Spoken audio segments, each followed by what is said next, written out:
Welcome back to Lavinia the Cat Reads The Ugly Duckling. I'm Lavinia the Cat. Now let's continue the story, shall we?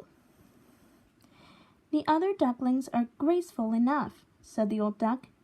Make yourself at home, and if you find an eel's head, you may bring it to me.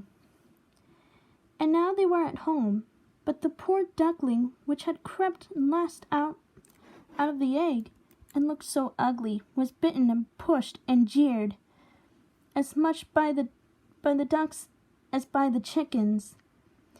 It is too big, they all said. And the turkey cock, who had been born with spurs, and therefore thought himself as emperor, blew himself like a ship in full sail and bore straight down upon it. Then he gobbled and grew quite red in the face. The poor duckling did not know where it should stand or walk. It was quite melancholy, but it looked ugly,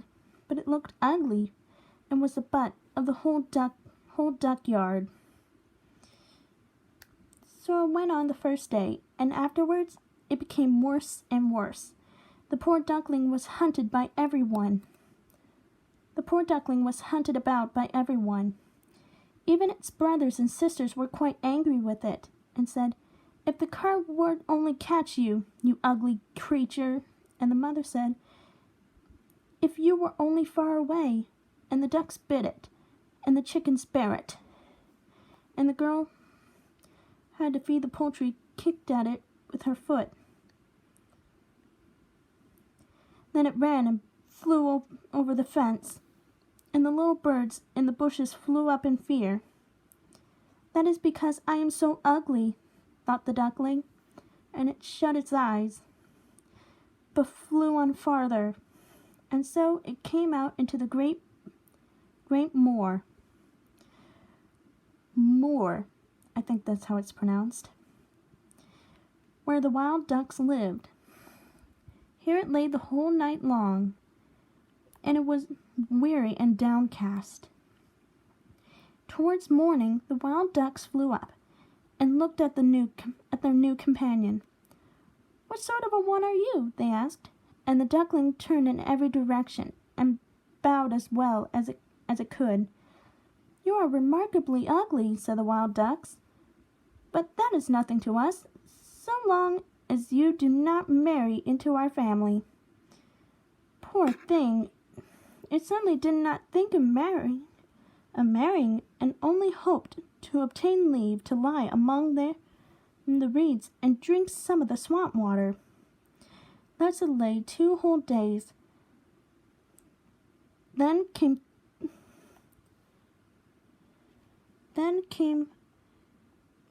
thither 2 wild geese, or properly speaking, 2 wild ganders. It was not long since they had crept out of the egg. That's why they're so saucy. "Listen, comrade," said one of them. "You're so ugly that I like you. Will you go with us and become a bird passage?" Near here, in another moot, there were a few sweet, lovely wild geese, all unmarried, and all able to say "rap." You've a chance of making your fortune, ugly as you are."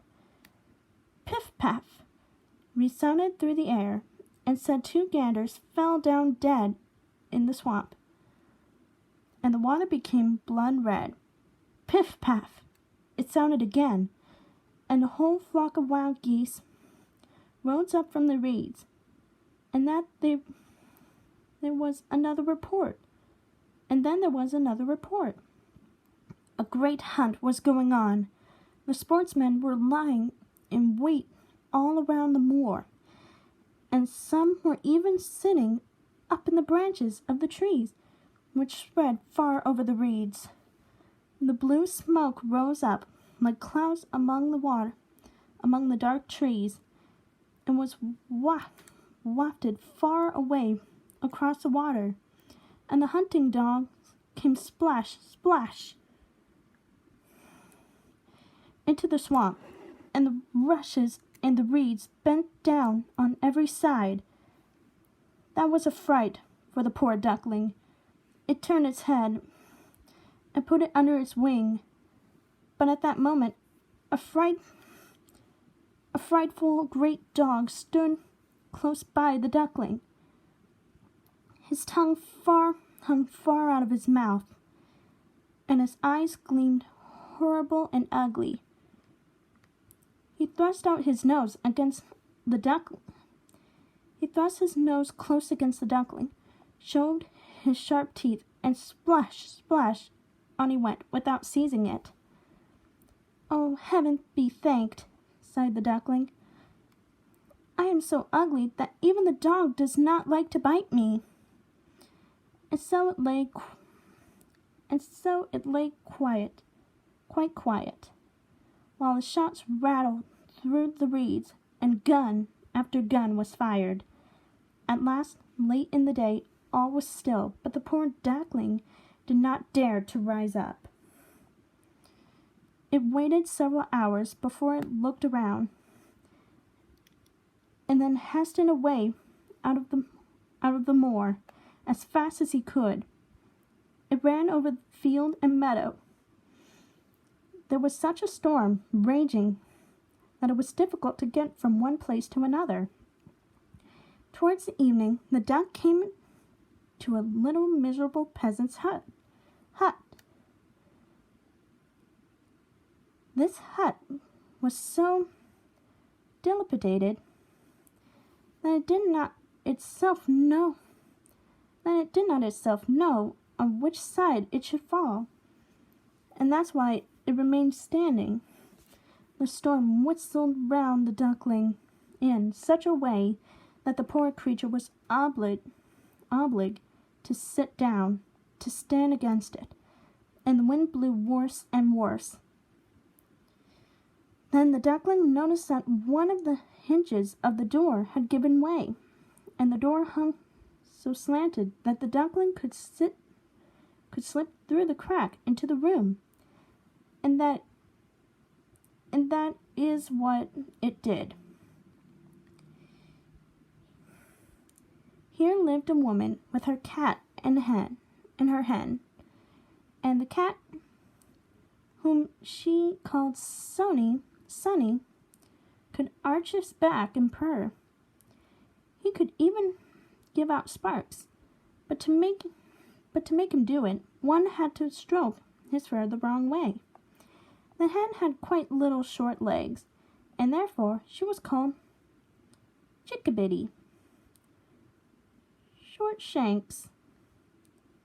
Chickabiddy Shortshanks. She laid good eggs, and the woman loved her like her own child. In the morning, the strange duckling was at once noticed, and the cat began to purr, and the hen to cluck. "What's this?" said the old woman, and looked all around. But she could not see well, and therefore she thought the duckling was a fat duck that had strayed. "This is a rare prize," she said. "Now I shall have duck's eggs. I hope this is not a drake. We must try that." And so the duckling was admitted on trial for 3 weeks, but no eggs came, and the cat was master of the house, and the hen was the lady, and always said, "We and the world," for she thought they were half of the world, and by far the better half. The duckling thought one might have a different opinion, but the hen would not allow it. "Can you lay eggs?" she asked. "No." "Then will you hold your tongue?" And the cat said, "Can you curve your back and purr and give out sparks?" "No." "Then you will please have no opinion of your own when sensible folks are speaking." And the duckling sat in the corner and was melancholy. Then the fresh air and the sunshine streamed in, and it was seized with such a strange longing to swim on the water. that it could not help telling the hen of it. And this is where I will stop for part 2. Stay tuned for part 3 of Lavinia the Cat Reads The Ugly Duckling.